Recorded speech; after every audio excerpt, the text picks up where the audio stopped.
Nobody in that room expected this film to become what it became. The studio had so little faith in it, they released it in August, which in 1987 was basically a dumping ground for films they'd already written off.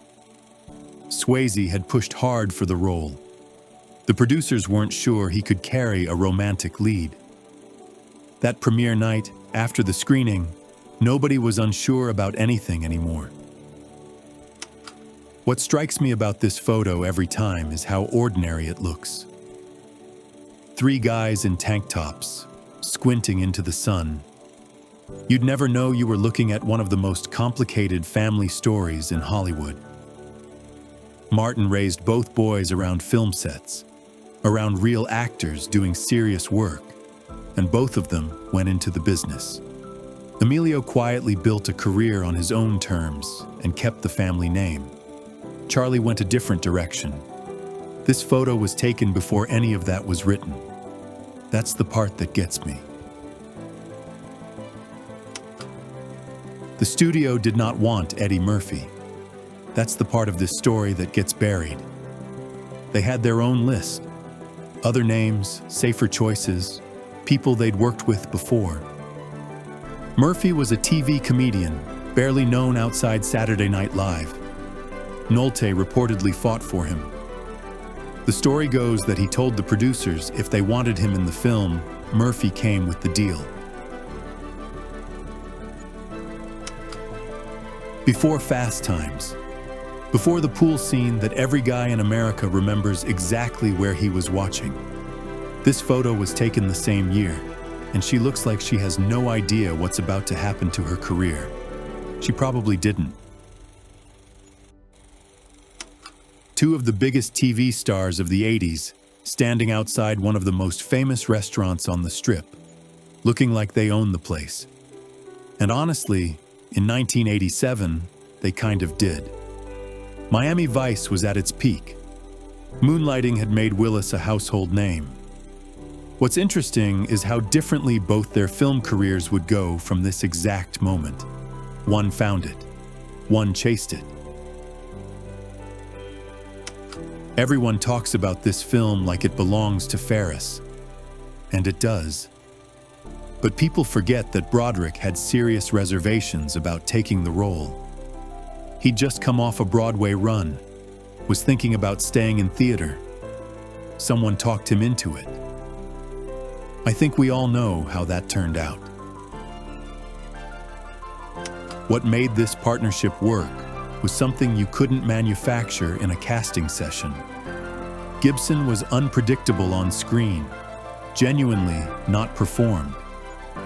Glover was grounded, precise, the still center. Put them in a car together, and you got something that felt real. By the second film, the chemistry was so established, the studio just got out of the way and let them run. Smart decision. This was before anyone called Tom Hanks a serious actor. Before Philadelphia, before Forrest Gump, before any of it. Right here, he was just a funny guy from a TV show trying to hold his own opposite a movie star. Cocktail got absolutely destroyed by critics. I mean destroyed. And personally, I think the critics weren't entirely wrong, but I also think they missed what was actually happening on screen. Cruise, at that point, was working out what kind of star he wanted to be. This film was him testing something. Whether it worked or not, that on-screen energy with Shu is hard to fake. Halfway through, the next 10 get into some stories that didn't end the way anyone planned. Steve Guttenberg in 1986 was everywhere. Police Academy, Cocoon, 3 Men, and a Baby. The man was the most reliably bankable mid-level star in Hollywood. Then, almost overnight, he wasn't. Nobody's fully explained why. Not even him, really. Kevin Bacon, 1984. The film that made him. What people forget, and this drives me a little crazy, is that Footloose was not written for Kevin Bacon. He was not the first choice, or the second. The role went through several other actors before it landed with him. And even then, there were people at the studio who weren't convinced he had the presence to carry a film. He did his own dancing, all of it. And those same people who doubted him were very quiet by the time the film opened. Chris Penn in this photo is barely 20 years old, gone too soon. Two teenagers who were already veterans. Milano had been working since she was 8, Applegate since she was practically a toddler. That Grateful Dead shirt on Applegate tells you everything about who she was trying to be at 17. Perfect is one of those films that gets held up as a cautionary tale about the mid-'80s. The aerobics craze, the journalism controversy, Travolta coming off a rough stretch after the massive success of the late 70s. Curtis was the smart one in this photo, in my opinion.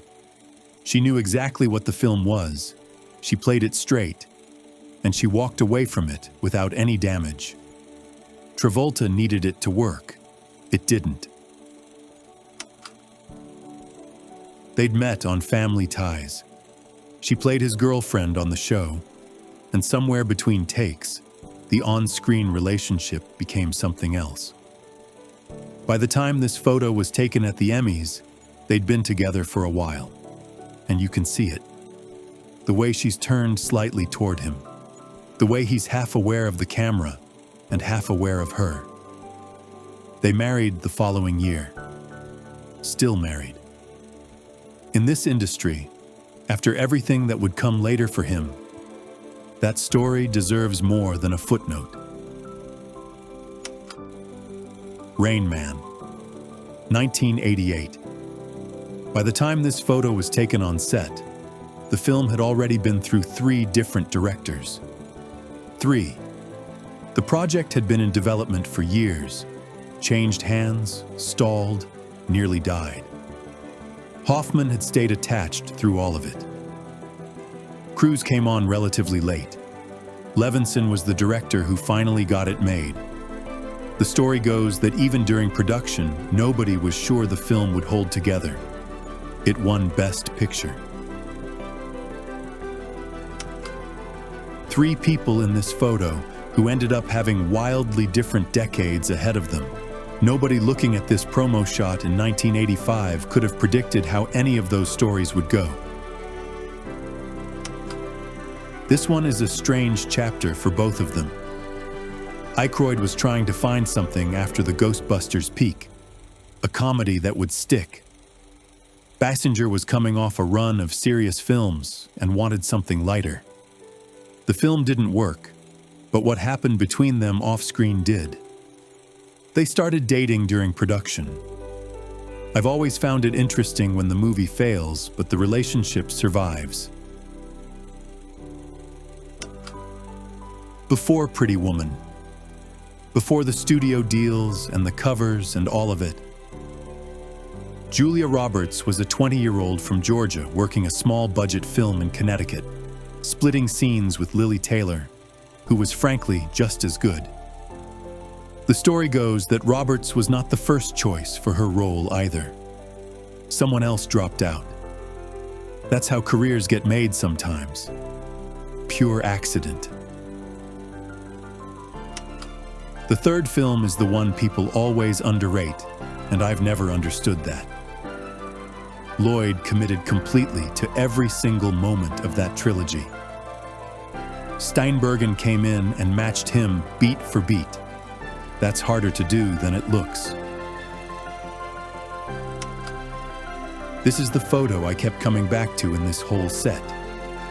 Fox had just come off Back to the Future, the biggest comedic franchise of the decade, and he walked straight into one of the most difficult films of 1989.